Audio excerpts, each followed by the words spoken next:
Welcome guys, chapter number 24।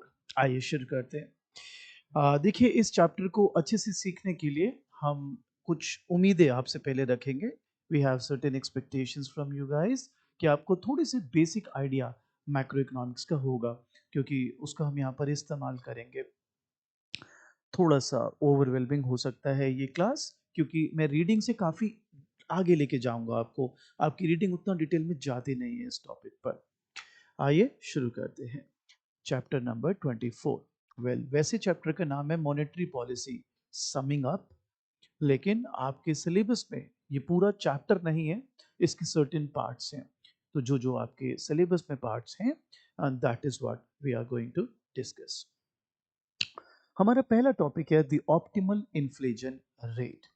मेरे बच्चों, most of the developed countries, USA, mostly European countries, so mostly जो developed countries हैं, एक debate रहता है कि वहाँ के सेंट्रल बैंक कितनी इन्फ्लेशन चाहते हैं या कितनी इन्फ्लेशन उनके हिसाब से डिजायरेबल है। तो मैं आपको बताता चलूं, ज़्यादातर जो डेवलप्ड कंट्रीज हैं वो 2% इन्फ्लेशन को एक डिजायरेबल इन्फ्लेशन मानते हैं। इसको वो इस तरह से बोलते हैं वहाँ के central banks, that we want a positive but low inflation rate. So अब सवाल उठता है, सर इसके क्या फायदे हैं, मतलब why they want low and positive inflation rate. Well, इसका आंसर देने के लिए हम सीधा इसका आंसर ना देकर जो इसके पोलर अपोजिट केसेस हो सकते हैं उनके बारे में अगर बात करें तो ज्यादा सही रहेगा। तो दो डिफरेंट स्कूल ऑफ थॉट्स आते हैं अगर हम ये 2% इन्फ्लेशन के अलावा if you want to look for the options. तो पहला है कि go for 0% inflation. That means as a central bank your aim is just to get a 0% inflation, is just to have rather 0% inflation. तो अब लोग कहेंगे कि भाई इसके फिर आप प्रॉस बताइए, फायदे बताइए, why do you want an inflation which is equal to 0%। बताते हैं। पहला फायदा, सो कॉल्ड फायदा, इज प्राइस स्टेबिलिटी। बच्चा कहते हैं प्राइस स्टेबिलिटी मतलब, मेरे बच्चे अगर आप 0% इन्फ्लेशन रखते हैं तो जो प्राइसेस एक साल पहले थे गुड्स एंड सर्विसेज के, general prices I am talking about, वो अभी भी वही रहेंगे। So in that sense Raje, prices stable रहेंगे। सर उसका क्या फायदा है? सिंपल रहता है, सिंप्लीफिकेशन हो जाती है, आपकी कैलकुलेशंस काफ़ी आसान हो जाती है। सर कैलकुलेशन रिगार्डिंग, सपोज मैं एक सेलर हूँ, मुझे पता है कि मेरे प्रोडक्ट बनने में टाइम लगेगा, जब मैं बेचूंगा तब तक काफ़ी टाइम निकल जाएगा। सो डोंट यू थिंक अगर मेरे दिमाग में ये है कि प्राइसेस में चेंज नहीं आएगा उस दौरान, तो I can take my decisions that much confidently. मैं फायदे की बात कर रहा हूँ इसलिए आपको आई माइट साउंड लाइक मैं इसको फेवर कर रहा हूँ, ऐसा नहीं है। I am just trying to convey my point कि अगर इसके फायदे हैं तो क्या है। तीसरा सबसे जो इंपॉर्टेंट फायदा इसका माना जाता है वो है कि आप मनी इल्यूजन के ट्रैप में नहीं आएंगे। मनी इल्यूजन चैप्टर नंबर 23 के लास्ट में आपने सीखा था। इन केस आपने अभी नहीं वो देखा है या आपने अभी नहीं पढ़ा, तो मैं आपको मनी इल्यूजन एक एग्जाम्पल से सिखाता हूँ राजे। आई होप आपको मनी इल्यूजन समझ आ जाएगा। सपोज मेरे पास एक बच्चा आता है और वो बच्चा मुझे कहता है that I have got 2 lakh rupees. मैंने बोला well, good good for you if you have got 2 lakh rupees. बोले कि गवर्नमेंट की एक स्कीम आई है जिसमें गवर्नमेंट पैसा डबल कर देती है। और अगर कोई बच्चा ये मेरी बात सुन के हैरान हो रहा है तो बिल्कुल हैरान मत होइए, गवर्नमेंट एक्चुअली ये पॉलिसी रखती है। हिंदुस्तान में इस पॉलिसी का नाम है इंदिरा विकास पत्र, किसान विकास पत्र भी। तो जब शुरू में आए थे, it was a major hit, क्योंकि गवर्नमेंट प्रॉमिस करती थी 4.5 साल में डबल दे देगी मनी। आजकल कुछ शायद 9.5 साल के आसपास होगी इसकी मियाद, इसकी ड्यूरेशन। एनीवेज हम उस पर नहीं जाते। तो अपने टॉपिक पर वापस आते हैं, मनी इल्यूजन कैसे सिखाएं आपको उस पर बात करते हैं। तो वो बच्चा मेरे पास आया, बोला मेरे पास 2 लाख रुपीज हैं एंड मेरे को गवर्नमेंट ऑफर कर रही है कि 5 साल बाद डबल कर देंगे, 4 लाख कर देंगे। मैंने बोला मत मत करो। बोले क्या बात कर रहे हो, बैठे बैठे पैसे डबल हो रहे हैं, इतनी अच्छी स्कीम है। समझाया मैंने उसको, नहीं माना वो। ठीक है, मर्जी। अब आफ्टर 5 years आफ्टर 5 years वो मेरे पास वापस आया और बोला, देखा सर, आपकी बात मान लेता ना तो आज 2 लाख रुपए ही रहते मेरे पास, डबल हो गए हैं, डबल। ये देखो गिनो, 4 लाख रुपए है मेरे पास। मैं उसके लिए खुश भी था, खुश इसलिए था क्योंकि वो उसका कॉन्फिडेंस मुझे बड़ा पसंद आ रहा था, लेकिन मैं उसके लिए दुखी भी था। दुखी इसलिए क्योंकि मैं उसका वेल विशर भी तो हूँ। तो सर आपको क्या दुख आ गया, ऐसा क्या हो गया? तो सपोज मेरे बच्चों, जब 2 लाख रुपए उसके पास थे तो इकोनॉमी में प्राइस लेवल था 1, तो जो रियल वैल्यू थी वो थी 2 lakh. 2 lakh divided by 1, after 5 years suppose आपका प्राइस बढ़कर 3 रुपए हो गया है, तो अब वैल्यू क्या रह गई है? Something like this, is it? 1,33,333। ठीक है जी, अब ये वैल्यू रह गई है बेटा।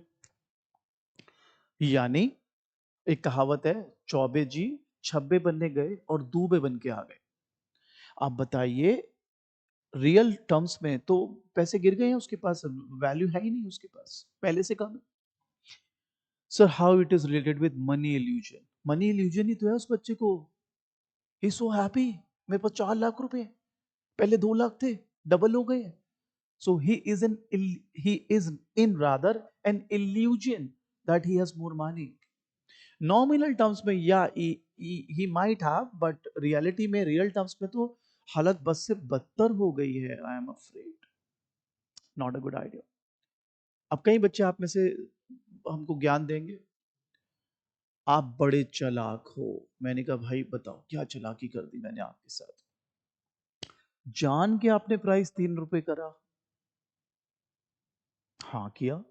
तो what if now, what if 2 रुपए होता प्राइस, तो रियल टर्म्स तो सेम आ जाती। Now we are talking. चलो, इसका भी मैं इलाज कर देता हूँ। हालांकि आपके सिलेबस में नहीं है ये बात, लेकिन मैंने आपको वीडियो की स्टार्टिंग में बता दिया था। In order to take this chapter head on, आपको काफी आगे तक जाना पड़ेगा। अपना क्वेश्चन क्या था? सर वही कि 2 रुपए कर देते प्राइस। ठीक है, एक तो ना रखूं? क्या मतलब सर? अरे sir no inflation, zero inflation. अब एक बात बता, रियलिटी में तू तू इतना बड़ा भी हो गया है, 0% इन्फ्लेशन होती है क्या? नहीं होती सर। तो थोड़ी इन्फ्लेशन करने देना मेरे भाई। चलो ठीक है, मैं 0% इन्फ्लेशन तो चलो मैं नहीं रख रहा, लेकिन हाँ, व्हाट इफ 1 से 2 ही होता प्राइस? आप बहुत चालाक हो ना, आपने जान के 3 किए। मैंने कहा यार तूने तो फंसा दिया मुझे। कह रहा है हाँ बिल्कुल फंसा दिया। चल मैं निकलता हूँ यहाँ से। भाई 1 से 2 नहीं, 3 होगा। क्यों होगा वो मैं बताता हूँ एक कॉन्सेप्ट के थ्रू। इस कॉन्सेप्ट को हम बोलते हैं डेट फाइनेंसिंग। क्या बोलते हैं बच्चा? Debt financing. यूजुअली क्या होता है, जब गवर्नमेंट एक तरह का बॉन्ड ही तो बेच रही है पब्लिक को। गवर्नमेंट एक तरीके का इंदिरा विकास पत्र, Kisan Vikas Patra is nothing like, nothing but a bond. Government is selling bonds to the general public. Government bond तभी बेचती है जब गवर्नमेंट के बाकी सोर्स ऑफ फंड्स ब्लॉक हो जाते हैं। समझ लेना ये बात। क्यों सर? क्योंकि बेटा गवर्नमेंट बॉन्ड देगी, लाइबिलिटी बढ़ेगी गवर्नमेंट की, गवर्नमेंट को आगे वापस पैसे चुकाने पड़ेंगे। तो बॉन्ड गवर्नमेंट जब निकाल रही है तो ये समझ लीजिए लास्ट रिजॉर्ट्स के तौर पर चल रहा है मामला। अब हुआ क्या, ऐसी गवर्नमेंट जो ऑलरेडी चरमरा रही है और बॉन्ड्स पर डिपेंडेंट है, ऐसी इकोनॉमी में या ऐसी गवर्नमेंट के पास जब आप जाएंगे और बोलेंगे कि भाई ये रहा इंदिरा विकास पत्र, मैंने 2 लाख का लिया था, मेरे को 4 लाख वापस करो एज प्रॉमिस भाई, तो ये क्या करेंगे? ये फिर नई करेंसी प्रिंट कर देंगे। ये फिर वही सेंट्रल बैंक को दोबारा बॉन्ड पकड़ा देंगे ताकि उसकी एसेट बढ़ जाए, उससे फिर पैसे लेके दे देंगे। अब आप बताओ, इकोनॉमी में मनी सप्लाई बढ़ गई। आपको पता है जैसी मनी सप्लाई बढ़ेगी इकोनॉमी में, नैरो सेंस में, डिटेल में तो मैं अभी नहीं लेके जा रहा, आई एम एक्सपेक्टिंग कि आपको पता है। जैसे ही मनी सप्लाई बढ़ेगी इकोनॉमी में इन्फ्लेशन बढ़ेगा। तो आप जो सोच रहे हो ना 1 से 2, नो बेटा उससे ज्यादा होने वाला है। क्योंकि आपको बेसिक पकड़ना पड़ेगा, वो बॉन्ड इशू अगर हो रहा है तो ये समझ लेना गवर्नमेंट चरमरा रही है।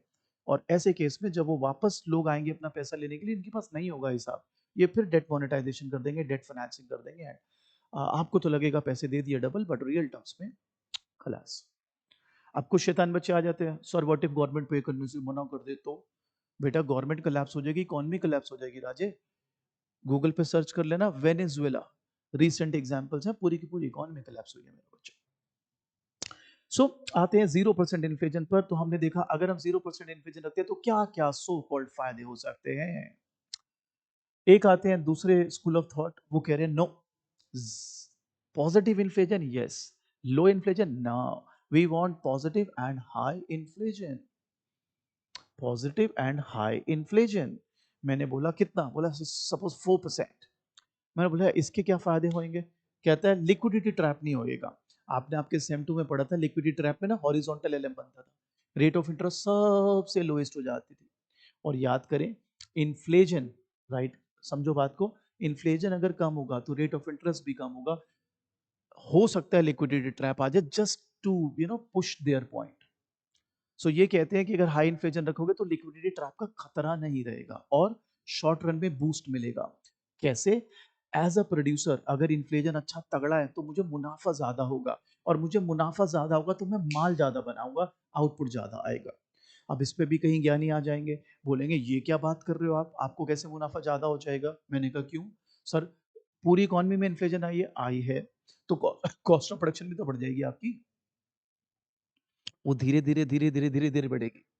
फूलिंग मॉडल सेम थ्री पूरा शॉर्ट रन में अब्सॉर्ब थोड़ा ना करेगा वो उसको उसके इम्पैक्ट को, धीरे धीरे धीरे धीरे धीरे लेबर को पता चलेगा बहुत टाइम बाद कि यार ये क्या हो रहा है, मेरे तो दिक्कत हो रही है। तो सपोज अगर 5% इन्फ्लेशन बढ़ी है, मैं उसकी वेज बढ़ाऊंगा 2%, 3% मेरी जेब में, और वो तब भी मेरे को भगवान बोलेगा, क्यों कहेगा यार कितना अच्छा मालिक है यार, तनख्वाह बढ़ा दी यार मेरी, जबकि उसको एक्चुअली में 5% बनाने की जरूरत थी और मैं सिर्फ कितने बढ़ा रहा हूँ, 2%। अगेन मैंने स्टार्टिंग में बोल दिया था, I am assuming that you have macro knowledge, basic knowledge. So I am actually catering only that audience जो मैं एक्सपेक्ट कर रहा हूँ कि उनको बेसिक्स आते हैं। अगर बेसिक्स नहीं आते हैं तो आप मुझे व्हाट्सएप करिए, मैं बेसिक के आपको वीडियोस शेयर करता हूँ मेरा बच्चा। इट्स समवट एनालिटिकल क्लास, तो सिर्फ जो थोड़ा क्या बोलते हैं थर्ड फ्लोर पे बैठे हैं वही देख पाएंगे, दूसरी दूर तक जो थोड़े ग्राउंड फ्लोर पर है, फर्स्ट फ्लोर पर है, उनके लिए थोड़ी सी दिक्कत रहेगी। एनीवेज, सो 0% भी देख लिया, फायदे भी देख लिए, 4% का भी हमने सो कॉल्ड फायदा देख लिया। लेकिन लब्बो लबाब यही है कि अल्टीमेटली जितने भी सेंट्रल बैंक्स हैं डेवलप्ड कंट्रीज के माइंडेड, वो 2% पर ही काम कर रहे हैं। अब बच्चा कहता है मैं पेपर में कैसे तैयार करूं, तो मैं बताता हूं। मैंने ना आपके लिए हैंड रिटन नोट्स बना रखे हैं, बनवा क्या रखे हैं, इतनी खराब हैंड राइटिंग है तो मेरी है भाई है। ठीक है, तो मैं ये पढ़ भी देता हूँ अभी ताकि आपको एक आइडिया हो जाए कि इसमें क्या लिखा है। ये लिख दीजिए पेपर में, रीडिंग्स पढ़ने की जरूरत नहीं, आपका इम्तिहान बहुत ही बढ़िया हो जाएगा। मैं पढ़ देता हूँ जो आपकी रीडिंग्स लिख रही है, जिसको मैंने शॉर्ट में अपनी भाषा में थोड़ा सा बनाया है। Most central banks in richer countries have an inflation target of about 2%. However, some economists want it to be zero, others want it to be higher, say 4%. Those who want it to be 0% want price stability. Why? It simplifies a number of complicated decisions and eliminates the scope for money illusion. It also makes for credibility and simplicity of target inflation easier.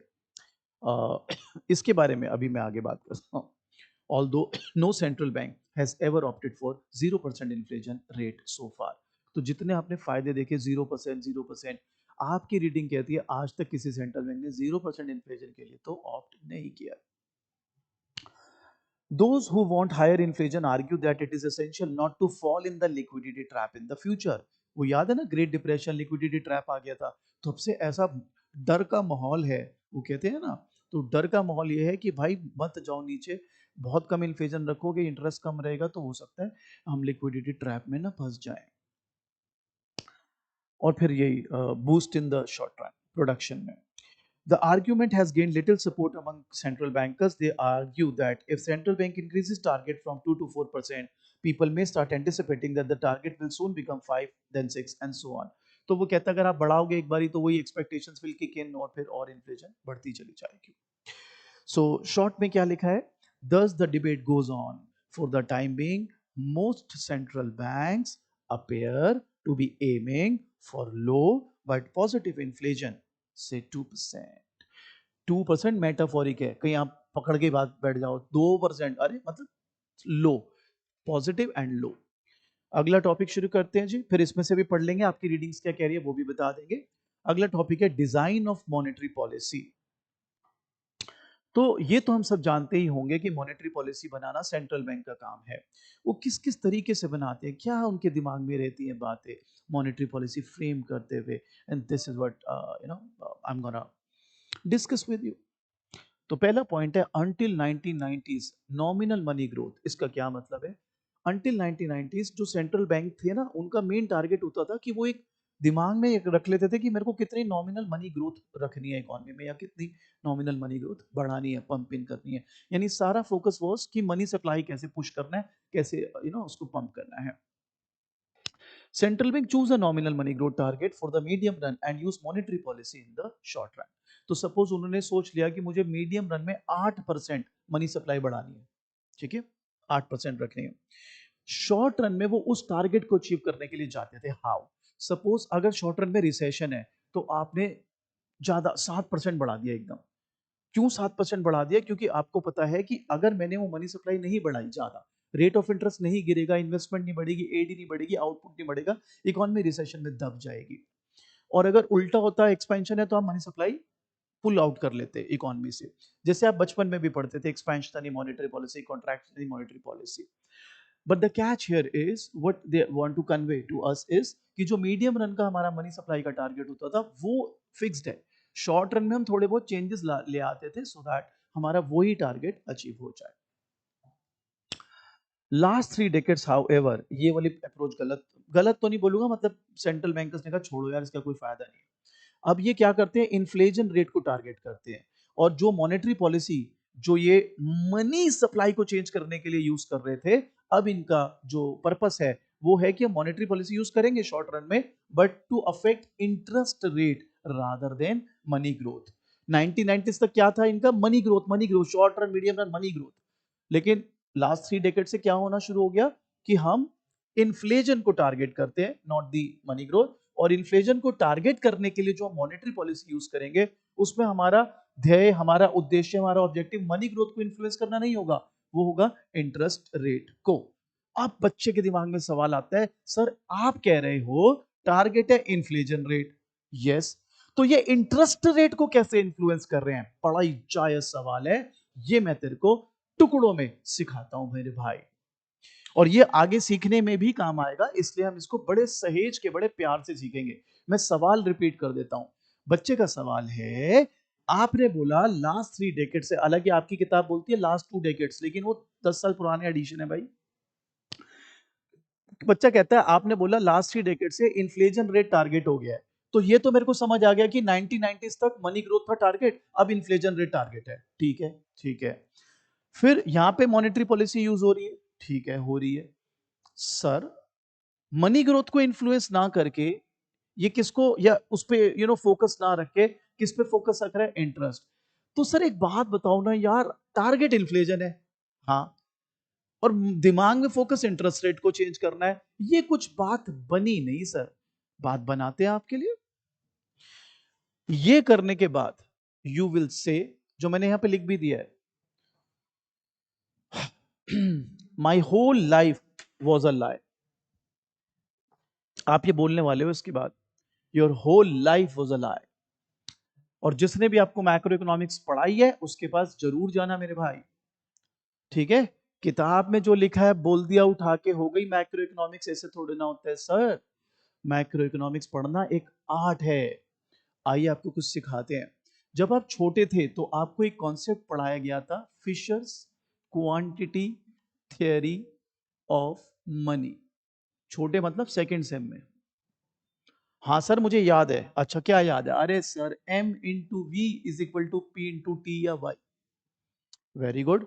और क्या याद है sir? बढ़िया रटा था मैंने, ये भी कांस्टेंट, ये भी कांस्टेंट। और क्या याद है सर? ये ना एक आइडेंटिटी होती है, ये दोनों हमेशा बराबर रहते हैं। अच्छा जैसे सर, जैसे मैं बताता हूं ना सर, ये सपोज 30 है, ये 2 है, ये 1 है, ये 60 है। तो याद है? हाँ याद है सर। सर ये कहां लेके जा रहे हो? सवाल तो मेरा ये था ना, इन्फ्लेशन रेट टारगेट है तो इंटरेस्ट रेट से कैसे रिलेट कर रहे हो आप? सब चीजें, सारे हिसाब निकालूंगा मेरे भाई, सारे हिसाब निकालूंगा। बट पहले जो तेरे दिमाग में धूल जमी हुई है, जरा उस पर थोड़ी फूक मार दो, थोड़ा सा मैं उसको हटा। तेरे को ये सिखाया गया था कि अगर इकोनॉमी में मनी सप्लाई बढ़ती है, 30 से हो गया 60, ये तो कांस्टेंट है ना, ये भी कांस्टेंट है, बराबर रखने के लिए प्राइस बढ़ जाएगा। यानी तेरे को बताया था मनी सप्लाई बढ़ेगी तो प्राइस बढ़ेगा, प्राइस इस नैरो सेंस में इन्फ्लेशन बढ़ेगी। यस और नो? बिल्कुल सर, मैं तो एक और चीज ऐड कर दूंगा सर, आपने बताई नहीं क्या? अरे सर, मनी सप्लाई जब बढ़ती है ना सर, प्राइस बढ़ता है, यानी इन्फ्लेशन बढ़ता है। हाँ तो मैंने भी तो यही लिखा। अरे रुको तो सही, मैंने कहा बताओ यहाँ पे कितनी आपने मनी सप्लाई बढ़ाई है? मैंने कहा यार डबल करिए, देखो आप। मैंने कहा क्या? कहते हैं प्राइस भी डबल हो गया। मैंने कहा भाई क्या कहना चाहता है? मैं ये कहना चाहता हूँ, आप कह रहे हो मनी सप्लाई बढ़ेगी, प्राइस बढ़ेगा या इन्फ्लेशन बढ़ेगी? हाँ, मैं तो ये कह रहा हूँ मनी सप्लाई बढ़ेगी ना, सपोज 10%, तो प्राइस भी 10% बढ़ेंगे। Such a tight relationship between money and inflation. Yes sir. Good यार, गुड। तो हो गया आपका ज्ञान। क्या ज्ञान सर? फैक्ट है ये। चलो सवाल पर वापस आए। हाँ वापस आते हैं, क्या था सवाल? सर टारगेट इन्फ्लेशन है तो इंटरेस्ट रेट से क्या लेना देना? उसके लिए एक और कंसेप्ट आपको रिकॉल कराते हैं। ये था Fisher's quantity theory of money. अब है फिशर्स इफेक्ट। अब जो मैं तेरे को घुमाऊंगा ना बेटे, तेरे को मजा आ जाएगा। रियल इंटरेस्ट रेट का क्या फॉर्मूला होता है सर? आई माइनस पाई। तो नॉमिनल इंटरेस्ट का क्या हुआ sir? R plus pi. Okay, ये बता, अगर मनी सप्लाई 2% बढ़ेगी तो इन्फ्लेशन कितनी बढ़ेगी सर? 2%। तो don't you think nominal interest rate भी 2% बढ़ेगा? सर कैसे? बताता हूं। सपोज ये 10 था, ये 2 था, ये 8 था। अब तूने मनी सप्लाई 2% बढ़ाई, तू ही ज्ञान दे रहा था मनी सप्लाई बढ़ेगी तो उतनी इन्फ्लेशन बढ़ जाएगी, बढ़ा दी। अब अगर पाई 2% बढ़ रहा है तो ये पाई कितना हो गया? 10। हाँ, आर दो ये कितना हो गया? 12। सर कहना क्या चाहते हो? भाई मैं ये कहना चाहता हूं, इसी को आगे एक्सटेंड कर रहा हूं कि अगर मनी सप्लाई बढ़ेगी तो इन्फ्लेशन बढ़ेगी, तो नॉमिनल इंटरेस्ट रेट बढ़ेगी। यस और नो? Yes sir. वापस देख, टारगेट क्या था? इन्फ्लेशन। इन्फ्लुएंस किसको करेगा? इंटरेस्ट रेट, क्योंकि इंटरेस्ट रेट भी तेरे इन्फ्लेशन को इन्फ्लुएंस कर सकती है। इंटरवोवन है ये। अब दो चीजें और बताता हूं, फिर इस टॉपिक को आगे बढ़ाते हैं। पहला, इसको इतना कॉम्प्लिकेट ना करता, मैं तेरे को बहुत सिंपल तरीके से सिखाता, लेकिन ये मुझे चाहिए होगा अभी आगे के टॉपिक के लिए, दिस पर्टिकुलर थिंग, इसलिए मैं आपके लिए ये बना रहा हूं।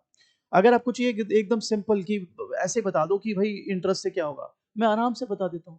देखिए, अगर आप एक्सपेंशनरी मॉनेटरी पॉलिसी लगाते हो, मनी सप्लाई बढ़ाते हो, ठीक है, रेट ऑफ इंटरेस्ट गिरेगा। Yes sir. Rate of interest गिरेगा तो इन्वेस्टमेंट बढ़ेगी। Yes sir. इन्वेस्टमेंट एडी का पार्ट है। Yes sir. एडी बढ़ेगी। Yes sir. एडी बढ़ेगी तो प्राइस बढ़ेगा। सर उल्टा नहीं होता, उल्टा तब होता जब प्राइस में पहले चेंज आता है, डिमांड में बाद में। यहाँ पहले किस में चेंज आ रहा है? डिमांड में। डिमांड बढ़ती है तो प्राइस बढ़ता है।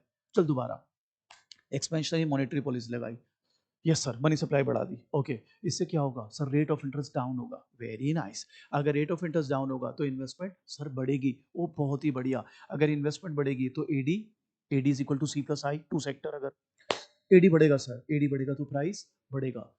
प्राइस इन्फ्लेशन है मेरे भाई, इंटरेस्ट रेट इन्फ्लेशन। तो सर यही तरीका आसान था यार, ये क्या यार, इतना मेरे को पूरा झंझट बना दिया आपने लाइफ। भाई तेरे भले के लिए ये झंझट, नहीं तो किताब पढ़ के नींद आ जाएगी मेरे भाई। कहना क्या चाहता है हमें समझना है ना, बोलना क्या चाह रहा है ये गोरा। अब मैं आपको पहले तो इसमें जो आपकी थोड़ी सी परेशानी आएगी वो बताता हूँ, और ये बड़ा जरूरी है मेरे बेटा। देख, यहाँ पे बना देता हूँ, ठीक है यार।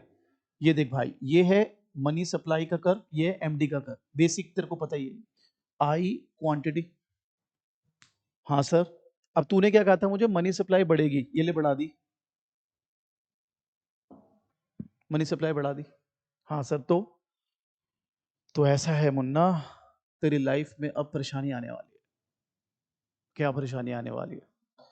इंटरेस्ट गिर गया यार, देख। अरे तो क्या हो गया? क्या हो गया? तूने तो बोला था मनी सप्लाई बढ़ेगी, इन्फ्लेशन बढ़ेगी तो रेट ऑफ इंटरेस्ट बढ़ जाएगा। हे राम, ये क्या हो गया? भाई समझनी है चीजें, मैक्रो पढ़ना कोई मजाक है क्या? किताब खोली मैक्रो हो गई। ऐसे थोड़े ना होते मेरे भाई। अब सवाल तेरे को एक बारी मैंने और घुमा दिया है। मनी सप्लाई बढ़ता है तो रेट ऑफ इंटरेस्ट तो घटता है, जबकि फिशर इफेक्ट कह रहा है मनी सप्लाई बढ़ेगा, इन्फ्लेशन बढ़ेगा, रेट ऑफ इंटरेस्ट बढ़ेगा एंड सो ऑन। कहां, किथे, किधर? तो सर ये झूठ है, ये फिशर को अकल नहीं है, आप ज्यादा ज्ञानी हो। नहीं, ये शॉर्ट रन है, ये लॉन्ग रन है। अब मैं धीरे धीरे परते खोलता हूं ना तेरे साथ। देख भाई, ये होता है रेट ऑफ इंटरेस्ट, ये होता है टाइम पीरियड। तो जब शुरू में आप मॉनेटरी एक्सपेंशन करते हो तो रेट ऑफ इंटरेस्ट डिप करता है, और उसके बाद ये बढ़ता है बढ़ता है बढ़ता है बढ़ता है और यहां स्टेबल हो जाता है। सपोज अपने वाला इंटरेस्ट ले लेते हैं, नॉमिनल इंटरेस्ट रेट 10% था, अल्टीमेटली वो 12 होगा, लेकिन वो लॉन्ग रन में होगा।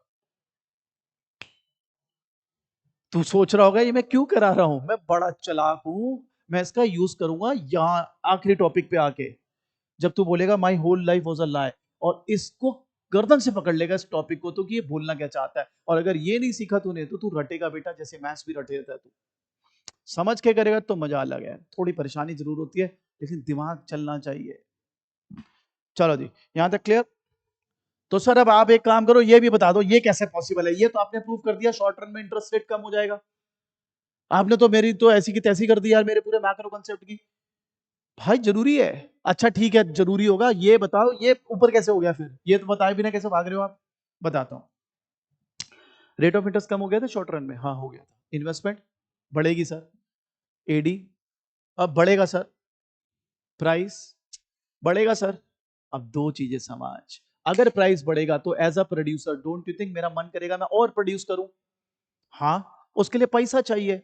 हाँ, पैसा कहां से मिलेगा? बैंक से। मैं गया, मेरे साथ 10 और प्रोड्यूसर गए, सबके प्राइस बढ़ रहे हैं, सबके सब पहुंच गए बैंक के पास, पैसे पैसे, बैंक के पास लिमिटेड पैसा है, बैंक क्या करेगा? ब्याज बढ़ा देगा सर। हाँ सर, कोई और तरीका है समझने का? बिल्कुल है। रेट ऑफ इंटरेस्ट गिरा है शॉर्ट रन में, हाँ। रेट ऑफ इंटरेस्ट गिरा है, हाँ। इन्वेस्टमेंट बढ़ेगी, हाँ। एडी बढ़ेगी, हाँ। प्राइस बढ़ेगा, हाँ। रियल बैलेंस क्या होता है? एम बाई पी, हाँ। पी बढ़ेगा तो एम बाई पी कम हो जाएगा, एल एम कर लेफ्टवर्ड शिफ्ट हो जाएगा। याद कर, I S, L M, L M leftward shift, ब्याज बढ़ गया। आज सिखाते हैं तेरे को मैक्रो इकोनॉमिक्स। टीचर और चीटर में फर्क समझ ले मेरे भाई, नहीं तो तू भी अपने जूनियर्स को ये बोलेगा इकोनॉमिक्स बड़ा मुश्किल कोर्स है, बड़ा ही मुश्किल कोर्स है। अबे तू सावन में अंधा है, दुनिया थोड़ा हरी है। तेरे को पढ़ना नहीं आया तो कोर्स ही खराब है। ढंग से पढ़िए मेरे भाई। आगे चलते हैं, अब आते हैं हम मनी ग्रोथ टारगेट और टारगेट रेंजेस पर, कि वही जो अंटिल 1990s ये काम करते कैसे थे basically. So central bank choose a target for nominal money growth corresponding to inflation rate it wanted in the medium run. तो मनी ग्रोथ को ये टारगेट रखते थे, लेकिन साथ में इनके दिमाग में बैक ऑफ देयर माइंड ये रहता था कि इनको मीडियम रन में कितनी इन्फ्लेशन चाहिए, और उस इन्फ्लेशन के हिसाब से ये कोशिश करते थे कि उतनी ये मनी ग्रोथ का टारगेट रखें। In the short run, it allowed deviation of nominal money growth from target. Like वही recession होगा तो expansion monetary policy लगा देंगे. To communicate to the public what it wants in both medium and short run, it announced the range of deviation. यानी ये बता भी देते थे कि हम अगर deviation लाएंगे तो कितने लिमिट तक लाएंगे। Over time, central banks were not confident. ये अब भाई सवाल तो होता है ना कि 1990 तक तो आपकी ये पॉलिसी, आप बड़े फैन थे इस पॉलिसी के, तो एकदम क्या हुआ कि आपका मनी उचाट हो गया इससे, आपका मनी उड़ गया इससे कि यार नहीं ये ठीक नहीं है।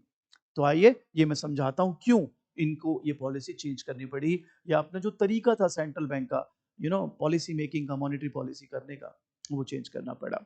उससे पहले जो लिखा है आपकी रीडिंग्स में वो मैं आपके लिए पढ़ देता हूं, सो दैट घर पे दिक्कत ना हो आपको रीडिंग पढ़ते हुए भी या नोट्स पढ़ते हुए भी। Until the early 1990s, the design of monetary policy typically revolved around nominal money growth. Central bank choose a nominal money growth target for medium run, and they use short-term monetary policy in terms of deviation of nominal money growth. In the last 3 decades, however, most central banks have adopted an inflation rate target rather than a nominal money growth target. They think about short-term monetary policy in terms of movements in the nominal interest rate rather than rate of nominal money growth. So उसके बाद वही आ गया money growth target and target ranges. Until the 1990s, monetary policy in the US and other advanced country was typically conducted as follows. ये जो आप कह रहे हो ना नॉमिनल मनी ग्रोथ का टारगेट रखते थे, तो कैसे रखते थे वो बात हो रही है। ये कुछ 4 या 5 साल पहले फाइनल पेपर में भी आया था क्वेश्चन कि आप फ्रेम करो कि कैसे ये 1990s तक पॉलिसी बनाते थे। Let's see. The central bank choose a target for nominal money growth corresponding to the inflation rate it wanted to achieve in medium run. For example, it wanted to achieve an inflation rate of 4% and normal rate of growth of output वो थी 3%, तो फिर इनको total 7% money growth चाहिए होगा. ये 3% वही same 3 का डेटा है. In the short run, the central bank allowed the deviation of nominal money growth from the target. If, for example, the economy was in a recession, the central bank increased nominal money growth above the target value so as to allow for a decrease in the interest rate and a faster recovery of output. It expands in expansion, obviously, ulta.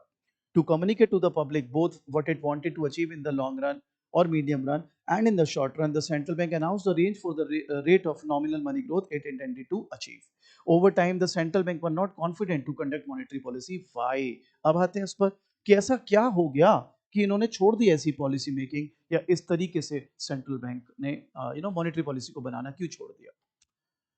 We assume that there is a close relation between money growth and inflation. ये देखो, money बढ़ेगी तो inflation बढ़ जाएगी, 10% बढ़ेगा तो 10% बढ़ जाएगा. अजी हाँ, देखिए, सॉरी, अब आप बोलेंगे ये मैं नहीं बोल रहा, my whole life was a lie. कैसे? अभी बताते हैं भैया. कोई टाइट रिलेशन नहीं है. क्या बात कर रहे हो? मनी सप्लाई बढ़ेगी तो इन्फ्लेशन नहीं बढ़ेगी? बढ़ भी सकती है, नहीं भी बढ़ सकती. और मैं ये कह रहा हूं, बिना मनी सप्लाई बढ़े भी इन्फ्लेशन बढ़ सकती है. यानी आजा, हाथ कंगन को आरसी क्या और पढ़े लिखे को फारसी क्या, प्रूव करके दिखाता हूं मेरे भाई. MS, yes sir. MD, yes sir. Rate of interest, yes sir. Quantity, yes sir. ठीक है भाई, यहाँ पे ब्याज क्यों कम हुआ था? ओह, इसलिए कम हुआ था सर. अरे किस लिए कम हुआ था? अरे मनी सप्लाई बढ़ा दी थी आपने, और क्या? ओहो, अच्छा. ये ले, व्हाट इफ अगर मनी डिमांड कम हो जाए? है सर? है नहीं. अगर हो जाए एमडी, मनी डिमांड कम हो जाए, लेफ्टवर्ड शिफ्ट, तो क्या होगा? सर तो भी ब्याज कम हो जाएगा. लो भाई, गई भैंस पानी में. आपकी रीडिंग ना एक्सप्लेन करती है कुछ?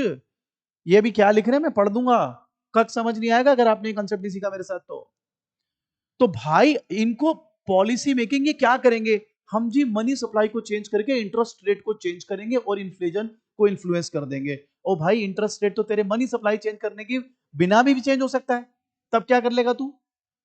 तो सर दिक्कत क्या? अबे दिक्कत ये है कि मैं मनी सप्लाई से अगर कोशिश करूं रेट ऑफ इंटरेस्ट गिराने की, और मनी डिमांड अगर बढ़ जाए और वो इंटरेस्ट रेट पुल करे ऊपर की तरफ, तो मैं कैसे मैनेज करूंगा? या मैं मनी सप्लाई बढ़ा रहा हूं एक सर्टेन रेट ऑफ इंटरेस्ट कम करने के लिए, वहां से मनी डिमांड और कम हो गई, तो मेरा तो रेट ऑफ इंटरेस्ट और ज्यादा गिर जाएगा. So where do I have the control? No, I don't have it. अब बच्चा कहता है मनी डिमांड कम कैसे हो गई? मैं उसका एग्जांपल आपको आपकी रीडिंग वाला ही देता हूं. आइए पढ़ते हैं. The design of monetary policy around nominal money growth is based on the assumption that there is close relation between inflation and nominal money growth in the medium run. The problem is, in practice, the relation is not tight. To say if nominal money growth is high, inflation will also be high, and if nominal money growth is low, inflation will be low. It's not true. Here we will see the relationship between nominal money growth and inflation in short run and medium run. Minded यहाँ पर nominal money growth को ना 4 major किए थे second same में हमने money के. M1, M2, M3, M4. यहाँ पे मनी सप्लाई को वो M1 लेगा. कोई सिग्निफिकेंस नहीं है आपके लिए, बस नॉलेज के लिए बोल रहा हूँ. In the short run, changes in nominal money growth affect mostly output, not inflation. Thus, it is only in the medium run that a relation between nominal money growth and inflation should emerge. But relation between money growth and inflation is not tight. अब जो आपका MD का example दे रहा हूं. Suppose as a result of the credit cards, people decide to hold half amount of money they held before. In other words, the demand for money decreases by half. In the medium run, the real money stock must also decrease by half for a given nominal money stock. The price level must double.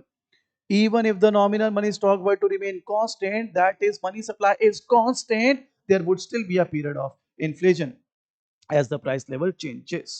इसमें एक line जो है वो आपको paper में पढ़ोगे तो आपको दिक्कत आएगी, मतलब नोट से पढ़ोगे, मैं उसको भी यहाँ पे लगा देता हूं. देखो, m into V is equal to P into Y. 30 into 2, 1 into 60. ठीक है. अगर आप मनी डिमांड कम करते हो तो द अमाउंट क्या बोलते हैं, the number of times money changes hands, that's velocity, वो भी तो कम हो जाएगी. हाँ, तो अब देखो क्या होने वाला है. ये सपोज 1 हो गया, ये 30 ही है. ठीक है, ध्यान देना.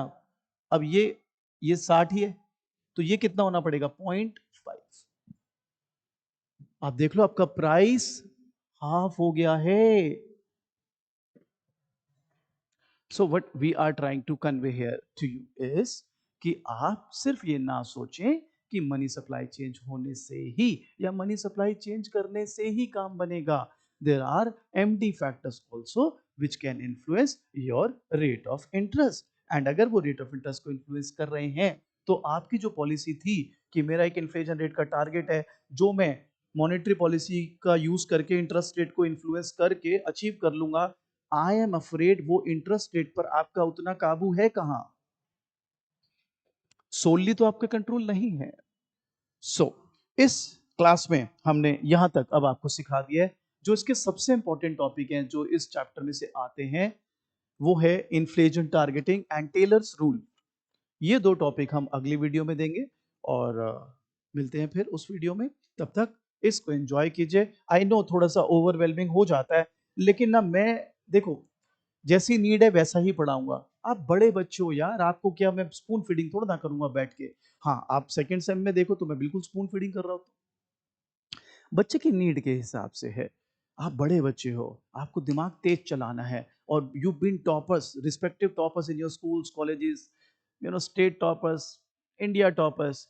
आप लोगों को तो चाहिए भी टू द पॉइंट वाली बात कि भैया समझाओ ये क्या कह रहा है, इसको कैसे रिलेट कर लें हम। Anyways I hope this video helps. बाकी जो उसके बचे हुए दो टॉपिक्स हैं काफी इंपॉर्टेंट है, वो फिर अगली वीडियो में पढ़ाते हैं आपको।